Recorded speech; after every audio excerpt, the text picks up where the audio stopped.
The dining room light on for me, so I felt a little safer. I tried going back to sleep. Then it started again, this time from where it ended the first time, by the window upstairs. It walks over me again and stops when it reached the door. I thought it was over until 5 seconds later when I heard it coming down the stairs. 1, 2, 3, 4, 5. Silence as it reached the landing. Then 6, 7, 8, 9, 10, and silence again as it reached the first floor. I was frozen in shock. Whatever it was on my floor of the house and sadly unaffected by the dining room light.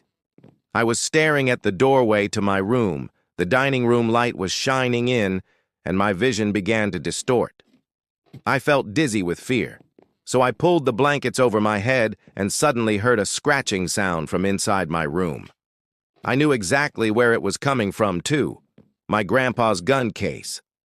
It was a very obvious sound, scratching on the wood. Long scratches down the front of the gun case door.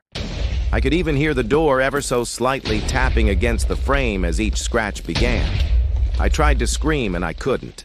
I took a second to take a deep breath and let out a loud scream. In seconds, my grandpa had made it to my room and I was relieved. Needless to say, he still didn't believe me. So I did what any normal person would do. I draped a sheet over the side of the bed and slept underneath it. I wrapped myself tight in a comforter, put on headphones, and turned my back to the door. There could be a party of ghosts in my room and I wouldn't even know. The next morning, my grandpa told my grandma about what happened the night before. She said, "Oh, that's silly. You know, your cousin woke me up the last time she stayed here. She came in my room saying, 'I hear footsteps.' I slept under the bed for the rest of my week stay with them. I've stayed there countless times since that happened, and I hear the footsteps every time. I sleep on top of the bed now, but keep my back to the door and sleep with headphones on. I haven't heard it come down the stairs since that first night. But if it does, I don't want to know."